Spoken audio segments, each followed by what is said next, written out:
को साफ करे बिना मन को संतुष्टि नहीं मिलती है। यही कारण है कि हम महिलाएं सुबह शाम साफ सफाई में लगी रहती है। बहुत सी महिलाओं का तो पूरा दिन इन्हीं कामों में निकल जाता है।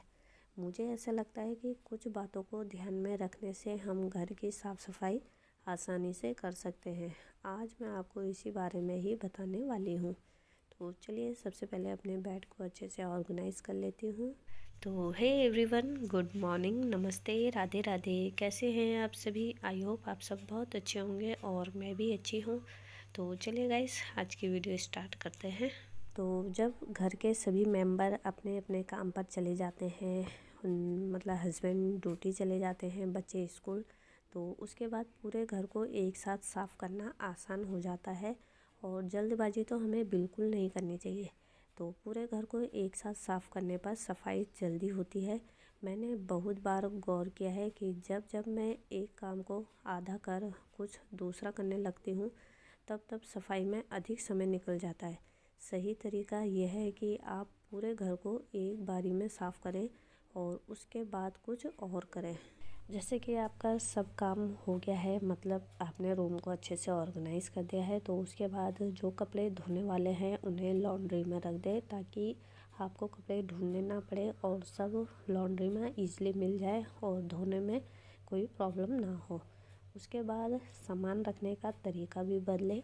सामान रखने के तरीके पर भी निर्भर करता है कि आपका घर कितना गंदा या साफ़ रहेगा। ज़्यादा बिखरने वाली चीज़ों को कभी भी बाहर ना रखें। जैसे कि किचन है, किचन में पूरा काउंटर टॉप में अगर सामान फैला होगा तो हमारा काम ज़्यादा बढ़ जाएगा। तो जो भी सामान हमको चाहिए सिर्फ वही काउंटर टॉप में रखें, अदरवाइज़ सबको उनको उनकी जगह पर रखें ताकि हमारा जो काम है वो जल्दी से हो सके। और जो धोने वाले बर्तन हैं उन्हें सिंक में रखें और जो साफ़ बर्तन हैं उनको रैक में रखें ताकि किचन फैला ना रहे और कब किचन साफ़ रहे। काम होने के बाद अपने काउंटर टॉप को अच्छे से क्लीन कर दे, क्योंकि किचन में सबसे ज़्यादा जो हमें साफ़ सुथरा रखना चाहिए वो किचन का काउंटर टॉप और गैस है। इसकी क्लीनिंग और साफ़ सफाई हमें अच्छे ढंग से पूरी तरीके से करनी चाहिए, क्योंकि अगर इसमें थोड़ी सी भी गंदगी होगी ना तो उससे हमारे परिवार और हमारे घर वालों के लिए काफ़ी ज़्यादा नुकसानदायक होता है। तो इसलिए अपने किचन को हमेशा बिल्कुल साफ़ सुथरा और क्लीन रखें ताकि वहाँ कोई भी कीटाणु पनप ना सके। तो बस इसलिए किचन की सफाई करनी बहुत ज़्यादा ज़रूरी है। और अगर आपने ब्रेकफास्ट नहीं किया है तो उसी बीच आपको बीच बीच में थोड़ी बहुत किचन की साफ़ सफाई करते रहना चाहिए। उससे क्या होता है कि किचन ज़्यादा गंदी नहीं होती है और जो बर्तन धोने वाले होते हैं वो भी ज़्यादा नहीं होते। तो बस जो अभी धोने वाले बर्तन हैं वो मैंने सिंक में रख दिए हैं और उसी बीच मैंने सबसे पहले झाड़ू लगानी स्टार्ट कर दी है, क्योंकि किचन हाफ साफ़ रहेगी तो बाद में ब्रेकफास्ट के बाद ज़्यादा वर्क नहीं करना पड़ता। तो बस यहाँ पे मैंने फटाफट से झाड़ू लगाई है और उसके बाद जो ये रूम है ये फैला हुआ रहता है, तो हमें साथ ही साथ झाड़ू के साथ ही साथ घर को भी अच्छे से ऑर्गेनाइज़ करते हुए जाना है, जिससे क्या होता है कि हम लोगों का समय जो होता है वो भी बच जाता है और पूरे घर की सफाई भी अच्छे से क्लीन हो जाती है। तो डेली तो हम अपने घर की साफ़ सफाई करते हैं, और ऐसा क्या है रोज़ाना सफाई करते वक्त क्या सफाई है जो ना करें हम। तो बस हम रोज़ाना घर की साफ़ सफाई करते हैं। ऐसे में ज़रूरी नहीं है कि हम रोज़ हर चीज़ की सफाई करें। बेड के वुडन वर्क जैसी कई चीज़ों को रोज़ाना साफ़ करने की आवश्यकता नहीं होती है। तो बस उसी प्रकार जैसे ये टेबल है, टेबल के जो ऊपर एक्स्ट्रा सामान है वो सब मैंने अच्छे से ऑर्गेनाइज़ किया है, पर टेबल की जो नीचे मतलब टेबल के पैर हैं उनको ज़रूरी नहीं है मतलब सफाई करना है, कपड़ा मारना है, क्योंकि डेली हम सफाई करते हैं और अगर हम एक दो दिन नहीं भी करेंगे तो कोई फ़र्क नहीं पड़ता है। तो बस इसी प्रकार से जो लकड़ी के दरवाजे हैं, लकड़ी की खिड़कियां हैं, उनको आप एक दो दिन नहीं क्लीन करोगे तो कोई फ़र्क नहीं पड़ता है। उससे क्या होता है, आप लोगों का जो काम है वो पूरे घर की साफ़ सफाई का जो काम होता है वो जल्दी से निपट जाता है। और दूसरी बात है कि अगर हम स्पीड का भी ख़ास ध्यान रखें, जैसे कि रोज़ाना घर की सफाई के लिए ज़्यादा समय देने से अच्छा है कि आप हफ्ते में किसी एक दिन का निर्धारण करें। मतलब एक दिन सोच लें कि मुझे उस दिन डीप क्लीनिंग करनी है, तो बस उसी दिन लंबा समय देकर साफ़ सफाई करें और बाकी दिन पूरे तरीके से साफ़ सफाई करने की ज़रूरत नहीं होती है। साथ ही स्पीड का भी खास ध्यान रखना चाहिए, क्योंकि जब हम स्पीड से काम करते हैं तो हम जो बारीक काम होता है उनको छोड़ते हुए जाते हैं, और जो हमें लगता है ये काम करना बहुत ज़रूरी है तो उस काम को करते हुए जाते हैं, तब जाके हम अपना पूरा स्पीड से और अच्छे तरीके से काम कर लेते हैं मैनेज। तो अपने घर को कितना गंदा या साफ़ रखना है, ज़्यादा बिखरने वाली चीज़ों को कभी भी बाहर ना रखें, जैसे कि बच्चों के खिलौने हो गए या फिर बेड में कंबल हो गया। अगर बेड में कंबल ऐसी पड़ी रहेगी तो उससे हमारा घर ज़्यादा बिखरा हुआ और फैला हुआ लगता है। तो बेड में कंबल अगर या तो आप अच्छे ढंग से रखें या फिर उनको बेड के अंदर रखें, तो उससे आपका घर बिल्कुल भी फैला हुआ नहीं लगेगा और बिल्कुल साफ़ सुथरा और अच्छा दिखेगा। तो बस यहाँ पे जो दूसरे रूम में बेड था उसकी कंबल मैंने अंदर रख दी थी, और ये जो डबल बेड है इसकी ब्लैंकेट मैंने बाहर ही रखी हुई है, क्योंकि ये देखने में अच्छा लगता है तो मैंने इसे बाहर ही रखा है।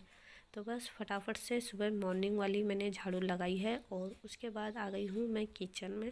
जब हम पूरे घर को एक साथ साफ़ करते हैं और साफ़ सफाई को जल्दी जल्दी करते हैं तो हमारी बॉडी को जितनी मतलब काम करने में एनर्जी लगती है उतनी हमको थक भी लग जाती है। तो अगर हम जल्दी जल्दी काम करते हैं, सारे रूम घर को एक साथ साफ़ करते हैं तो थक जल्दी लगती है, और जब थक लग जाती है तो थकान को दूर करने के लिए या तो आप चाय या फिर कॉफ़ी का सेवन कर सकते हैं, और उससे क्या होता है जो हमारी थकान होती है वो एकदम से छू हो जाती है, मतलब गायब हो जाती है, और हमें फिर से काम करने की एनर्जी मिल जाती है। तो बस जब मैं पूरे घर की सफाई करती हूँ तो उसी बीच में थोड़ी सी चाय ले लेती हूँ, ताकि जो भी मेरी थकान है वो एकदम से गायब हो जाए और मुझे फिर से काम करने की एनर्जी मिल जाए। क्योंकि जो हाउसवाइफ महिलाएं होती हैं उनके ऊपर काफ़ी ज़्यादा प्रेशर होता है, मतलब घर की साफ़ सफाई का तो आप छोड़ ही दीजिए, वो तो हम लोगों का अलग पार्ट टाइम जॉब टाइप का हो गया है। उसके अलावा गेस्टों को देखना, सबकी पसंद का खाना बनाना, सबकी छोटी बड़ी चीज़ों को ध्यान रखना, उनके कपड़ों को इस्त्री करना, खाना बनाना, मतलब कई चीज़ें होता है। और जो घर की साफ़ सफाई होती है वो तो हम लोग कोई गिनती नहीं करते हैं उसकी, बस जो गिनती में आता है सिर्फ वो यही कि हमें सबका खूब अच्छे से ध्यान रखना है और ख्याल रखना है, और हमारे जो काम में कोई कमी नहीं आनी चाहिए, नहीं तो सबके शिकायतों के पुल बन जाते हैं। तो बस इसलिए जो काम होता है वो हमें अपनी सूझबूझ के साथ अच्छे तरीके से और सही ढंग से अपने घर को संभालने का होता है। और अगर हम ये जॉब को अच्छी तरीके से निभाते हैं, अपने घर की पूरी जिम्मेदारियों को खूब अच्छे से कर पाते हैं, तब जाके हम एक अच्छी और स्मार्ट हाउसवाइफ कहलाते हैं, नहीं तो हम बेकार और बद दिमाग कहलाते हैं। क्योंकि चाहे एक हाउसवाइफ कितना भी कुछ कर लेना, उसकी जो अहमियत होती है उसे समझना बहुत मुश्किल होता है और हर कोई नहीं समझ पाता है। इसलिए हर हाउसवाइफ महिलाओं से मेरी यही विनती है, अगर आप घर की साफ़ सफाई करने का स्टैंड उठाती हैं, मतलब घर की साफ़ सफाई पूरे तरीके से करना चाहती हैं, तो फिर अपने काम को 2 भागों या 3 भागों में डिवाइड करके करें। जब भी आपको पूरे घर की साफ़ सफाई डीप क्लीनिंग करनी है तो उसके लिए एक समय अलग से निकालें, एक दिन मतलब तय कर लें कि आपको किस दिन घर की साफ़ सफाई पूरे अच्छे ढंग से करनी है, क्योंकि रोज़ाना वो डीप क्लीनिंग नहीं हो सकती है, और जो भी काम होता है उसे धीरे धीरे मात्रा में करें, ताकि आपके ऊपर कोई प्रेशर ना हो और घर की साफ़ सफाई भी हो जाए और आपके परिवार फैमिली में सब खुश रहे। तो बस मैं भी इसी तरीके से अपने काम को मैनेज करती हूँ।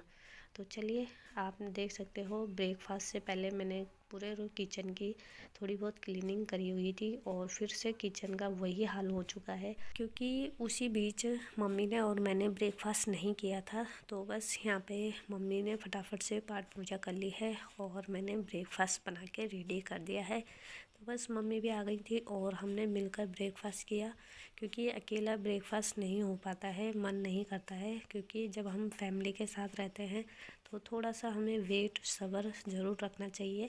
तो बस इसलिए साथ में मम्मी ने और मैंने ब्रेकफास्ट किया। उसके बाद ही अब मैं अपनी किचन की क्लीनिंग में लग गई हूँ। तो मैंने आपसे कहा था ना, काउंटर टॉप और जो गैस है वो हमें हमेशा ही साफ़ और क्लीन रखना है। ये हमारा डेली क्लीनिंग में आता है, तो इसे तो हमें डेली ही क्लीन करना पड़ता है, क्योंकि जब हम डेली 3 टाइम किचन का यूज करते हैं, काउंटर टॉप और गैस का 3 टाइम हम लोग खाना बनाते हैं, और अदरवाइज़ कभी कभी तो 4 टाइम, मतलब चाय पानी भी होता ही रहता है, बीच बीच में स्नैक्स। तो इसलिए किचन और गैस और काउंटर टॉप की क्लीनिंग तो हमें हमेशा ही करते रहना चाहिए, और वो भी डीप तरीके से, क्योंकि इसके हम मतलब गैस और काउंटर टॉप की अच्छा से क्लीनिंग नहीं करेंगे ना, तो अपनी सेहत के साथ और अपने बच्चों की सेहत के साथ काफ़ी हम नुकसान झेल सकते हैं। तो इसलिए इसकी क्लीनिंग, किचन की क्लीनिंग तो पूरे अच्छे तरीके से करते रहना चाहिए। तो बस इसलिए अपने गैस और काउंटर टॉप को मैं अच्छे से क्लीन और बिल्कुल साफ़ सुथरा करके रखती हूँ, ताकि कोई प्रॉब्लम ना हो। तो बस यहाँ पे गैस और काउंटर टॉप की सफाई करने के बाद जितना भी इसमें एक्स्ट्रा सामान काउंटर टॉप में आ गया है, तो उनको उनकी सही जगह पे रखूँगी। और जो दूध था वो भी अभी मैंने गैस पे नहीं रखा है गर्म करने के लिए, क्योंकि पतीला जो है वो साफ़ करने के लिए रखा हुआ है। तो पहले उसे वॉश करूँगी, उसके बाद ही उसमें दूध डालूँगी। और जितना भी फूड बच जाता है उसे फ्रिज में लगा देती हूँ, बाहर खुला नहीं छोड़ती हूँ, क्योंकि दिन में अब गर्म होने लगा है, तो इसलिए डर लगती है ख़राब ना हो जाए। तो क्योंकि दिन का रात और रात का सुबह चल जाता है, यूज़ कर लेना चाहिए, क्योंकि फूड भी हमें फालतू में बर्बाद नहीं करना चाहिए, क्योंकि अन्न हमें बड़ी मुश्किल से मिलता है। और जो हम ये सुबह शाम अपनी अपनी ड्यूटी पे लगे हुए हैं, वो किस लिए? इसलिए ही कि 2 वक्त की रोटी हम लोगों को अच्छे से नसीब हो जाए। तो बस इसलिए अन्न का बिल्कुल भी वेस्ट ना करें, जितना हो सके उसका यूज़ करें, और ज़्यादा भी मतलब पुराना बासी उसका भी यूज़ ना करें अपनी हेल्थ के साथ, बिल्कुल भी। तो चलिए गाइस, बर्तन मैंने धो दिए हैं, और उसके बाद अपने सिंक को भी अच्छे से क्लीन किया है। सिंक भी हमारा डेली रूटीन में आता है, सिंक को भी हमें डेली साफ़ करके रखना चाहिए, उससे जो कीटाणु होते हैं वो सिंक में नहीं आते हैं। तो चलिए, उसके बाद मैंने अपने पूरे किचन को अच्छे से क्लीन कर दिया है, और जो दूध का बर्तन था, दूध की बाल्टी थी, वो भी मैंने अच्छे से वॉश करके रख दी है। तो बस यहाँ पे आप देख सकते हैं पूरे किचन, पूरे घर की साफ़ सफाई मैंने अच्छे से कर दी है। तो चलिए गाइस, आशा करती हूँ आज की वीडियो आपको पसंद आई होगी। मिलते हैं नेक्स्ट वीडियो के साथ, तब तक के लिए बाय बाय, टेक केयर।